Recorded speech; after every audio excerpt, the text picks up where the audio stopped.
This is a Sports Catastrophe production. Hey there, Heather. Ho there. It's Jeff Cutter David. Welcome to another Sports Catastrophe birthday boy. Now, I know usually my birthday boys are active people who are alive and all that, but this birthday boy is one I completely forgot to do for August the 4th in my 3 other years of doing this. But anyway, it has to be done. And this guy's an icon. Canadians will know who I'm talking about. If you're watching this, like you're watching the video, you see the visual, you know who this is. If you're listening to it, as many people will be listening to it, not watch it, just fine. This guy is a Hall of Famer. He's a superstar. He's Mr. Canadian in a sense, although apologies to Jean Beliveau. Yes, it's Rocket Richard, who was born August the 4th, 1921. Or Maurice Richard, I should say. So, anyway, the stuff of legends he did. The first NHL player to score 50 goals in a season. Basically, he was Connor McDavid, or I should say Austin Matthews in a sense, before Austin Matthews was alive. He scored 50 goals in 50 games in 1945, which was shocking because a goal a game usually never happens in the NHL. Usually. He was the first player to 500 career goals because at the time he was playing, the record for most goals scored by a player was 325 by Neil Stewart. Anyway, he retired with the goal total of 544, which was pretty impressive. But remember, hockey was a bit different back in the late 50s, in like the 50s, than it is now 7 decades later. One of the greatest 100 players of all time, well, obviously, he only won one Hart Trophy. That was in 1947. That's kind of pathetic. He only did it once. He put it alongside his younger brother, Henri Richard, who was the pocket rocket. It was amazing that, it's strange that the brothers played for each other for 5 years. He was part of the Punchline, one of the first lines to have a nickname, in fact. Winning 8 Stanley Cups, he was inducted to the Hall of Fame within a year. And all that. His number was retired in 1960. Well, really, I should have heard. And his name is on the goal scoring trophy in the NHL. So, anyway, let's start at the beginning. So, Rocket Richard was born August 4th, 1921, in Montreal.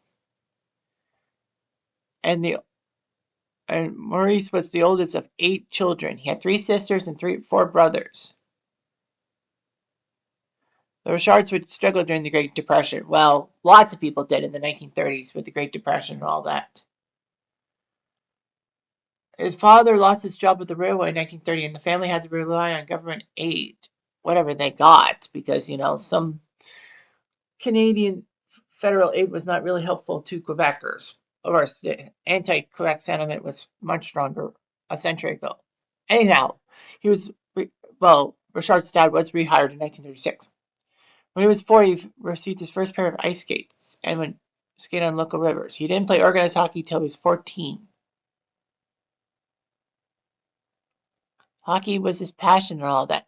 Once he began playing in organized leagues, he would join several teams and use pseudonyms to circumvent rules that restricted players to just one team. He actually did in one league. He led his team to 3 consecutive championships and scored 133 of his team's 144 goals.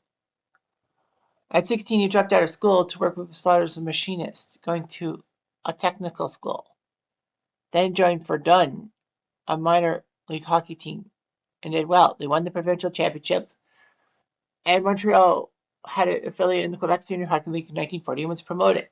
Now, of course, this is before the draft thing for the NHL, so, you could sign with teams, and teams had, like, local pockets of finding players. Like, Detroit had, like, the Western Canada at times. Chicago had Western Canada at times. Well, in addition to their own local stuff, but not too many players came from Detroit or Chicago or New York or Boston back in the 30s and 40s. So anyway, he actually was called to a recruitment center and could have been part of the Canadian military in World War II, but because of his ankle, he was deemed unfit for combat, which is pretty impressive. Off the ice, he was a quiet youth who spoke little. He met his wife when he was 17. His future wife was 17 and she was 13. Things were different back then. Anyway, Richard married Lucia when she was only 17. Anyway, he, he recovered from his broken ankle in time for the 1941-42 Quebec Senior League season with the Habs organization. He had great skills, combined with the fact that Montreal lost a lot of players to the war. Like everyone lost players to the war. The Rangers actually were one of the most snake-bit. And of course, the Habs couldn't draw fans due to his poor record and lack of francophone players. Earned Richard a tryout with the Habs for 42-43. Now, everyone should remember, this was at a time when the Canadiens were really struggling and not the powerhouse we know and talk about for decades. The fact of the matter is that the Habs were very close to being sold to Cleveland. You heard me right. Montreal in the 1930s were struggling, and the team almost was sold to a group of Cleveland people before three local buyers purchased the Habs and kept the team in Montreal. And you'd be thinking, well, the Leafs almost went to Philadelphia. That's actually true. But yeah, the Habs, the famed Rouge Blanc et Bleu, or however you want to pronounce it, actually almost went to Cleveland. So anyway, the Habs were not that great in the early 40s. They were in a 13-year period of mediocrity. Regardless of that, he wore number 15 in his debut, scoring a goal against the New York Rangers. Injuries would bite him as he had a broken leg, and he only had 16 games in his rookie season. People thought that the string of broken bones with the senior hockey team and, of course, the Habs meant that he was too fragile to play at the highest levels. He actually wanted to enlist in the military, but thankfully, though, he didn't get in because of his x-rays and all that. His ankle was left permanently deformed, forcing him to alter his skating style. He would intensify his training and report to training camp for the 43-44 season healthy. Helped by the arrival of his daughter, Huguette. Richard changed his number to number 9 to match her birth weight. And he played in 46 of Montreal's 50 games, scoring 32 goals, which was pretty good. It established him as one of the best young players in the league, and Dick Irvin Sr. shifted him from left wing to right wing and put him on a line with Tote Blake and Elmer Locke, called the Punch Line, which would be a great line in the 1940s.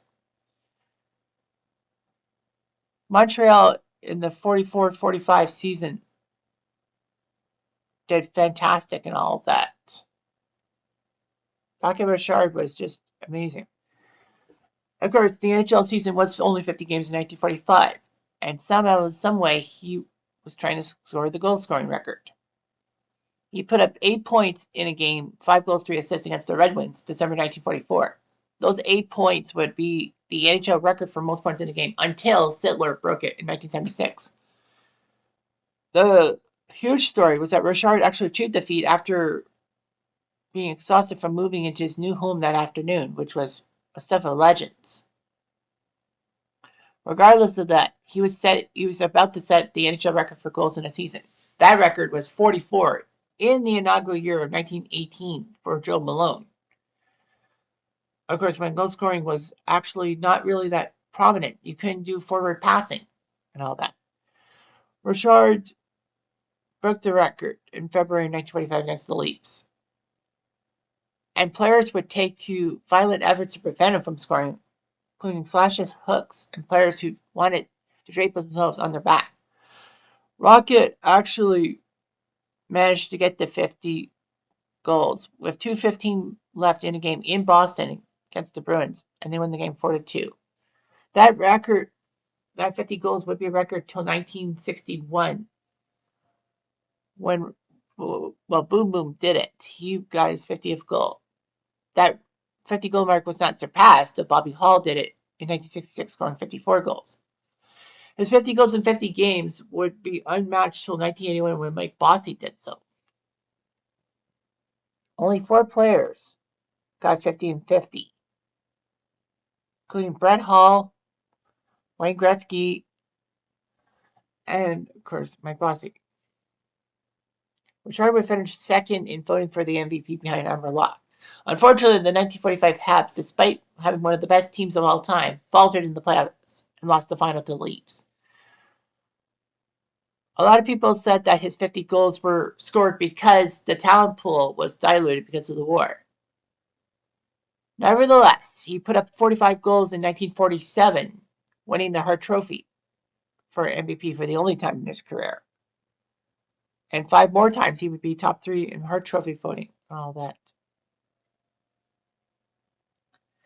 Anyway, opponents would continue their attempts to drive Richard to anger and frustration, and it worked. He got angry and all that. He even struck Toronto's wild-built Ensinicki over the head with a stick in the 1947 Stanley Cup Finals when they lost Game 2. Richard would be out for Game 3 due to suspension, and the Leafs won that series.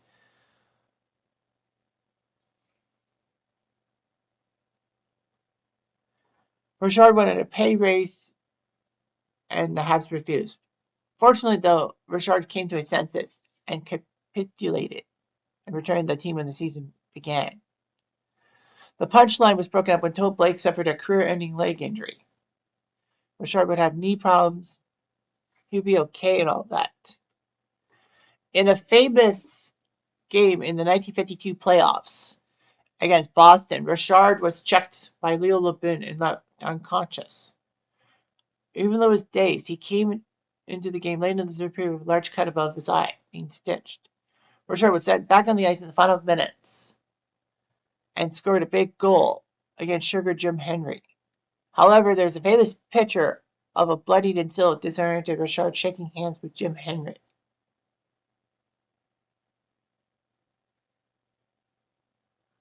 It was just amazing and all that. Montreal did lose the final to the Red Wings. Richard broke Nell Stewart's all-time goal record. While playing at home against the Blackhawks November 8, 1952, he did it. He got it, all that. Richard would do well. But of course, Richard, unfortunately, would always get himself into trouble with Clarence Campbell, who was president of the NHL, especially for ghostwriting comments that insulted his livelihood and all that.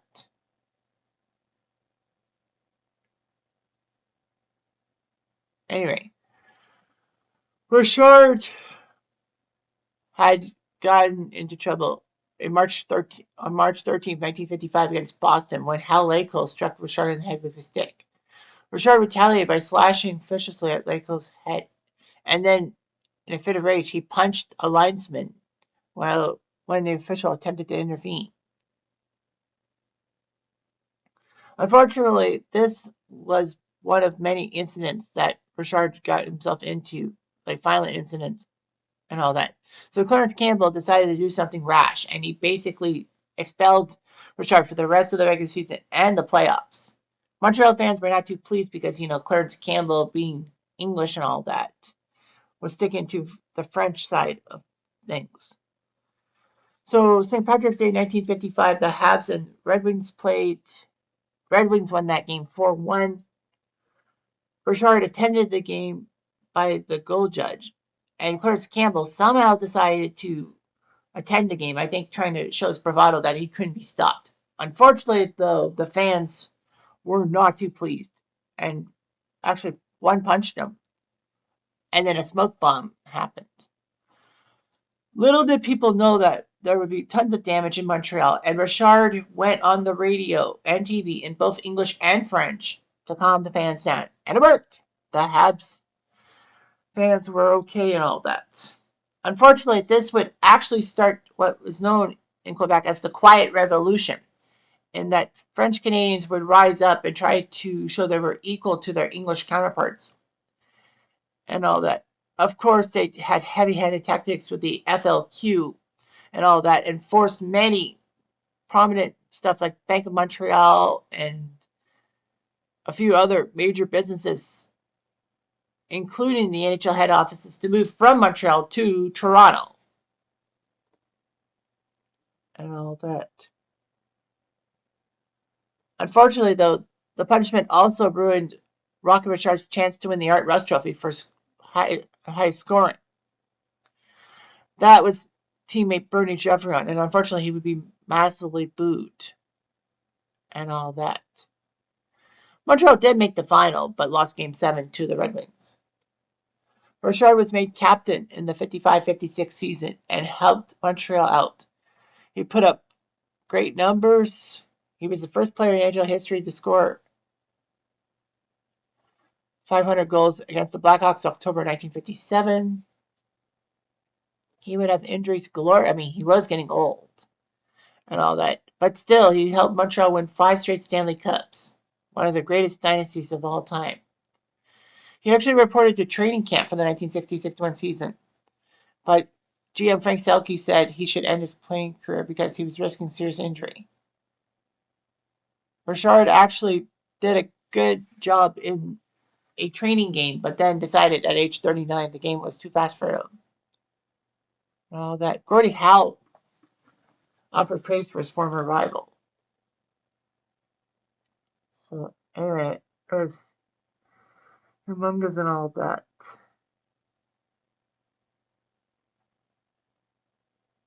Well, Howe was the guy who broke Richard's record of goals in 1963. The Habs would donate the Rocket Richard Trophy to the NHL in 1999 to be awarded as a player to the player who was the leading goal scorer. And all that. Selke offered Richard a job as team ambassador. And serving for 3 years, he actually became vice president of the Habs in 64. But he was disgruntled because he felt like the title was just honorary and he didn't really do anything, so he decided to leave. All that. He didn't want his name associated with the team by 1965 and all that.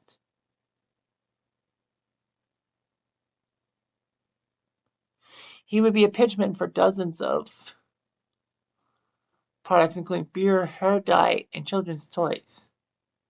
He actually was head coach of the Quebec Nordiques in the World Hockey Association for the first 2 games of their existence, but he couldn't handle the strain of coaching and left. Richard would finally reconcile with the Habs by 1981 and stay with his team ambassador job.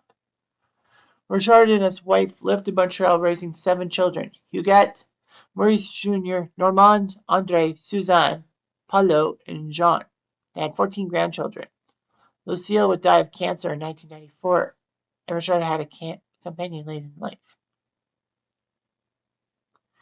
Richard would be diagnosed with abdominal cancer by 1998, and then died from the disease 2 years later, on May 27, 2000.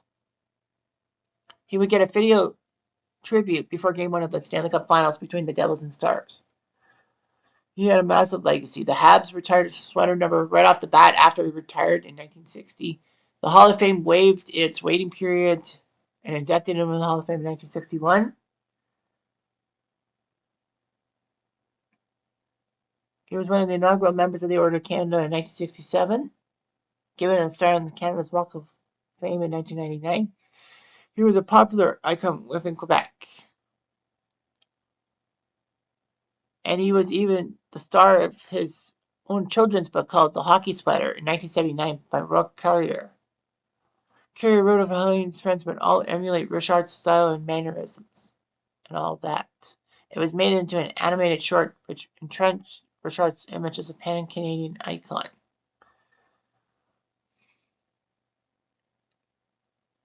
Of course, he was very popular. In fact, when the Habs were closing down the Montreal Forum, to move to the Molson Center, Richard was the last former Hab player introduced in the closing ceremonies and got a massive 11-minute standing ovation from fans. Quebec gave Richard a state funeral upon his death, making it the first time in Quebec history that a non-politician had that mark, and over 115,000 people would pay their respects. And all that. And of course, let's not forget the biopic the Rocket in 2005. So in 978 games, he put up 544 goals, 966 points. He could have had 1,000 if he was a passing player, though, too. 82 goals in 133 playoff games. First team All-Star 8 times, second team All-Star 6 times, 8-time Cup champion 44, 46, 53, 56, 57, 58, 59, and 60. Only one MVP 1947. Yeah, Michael Richard is an icon of all icons, and he should be named a massive icon. Anyhow, I'm Jeff Diamond, adieu.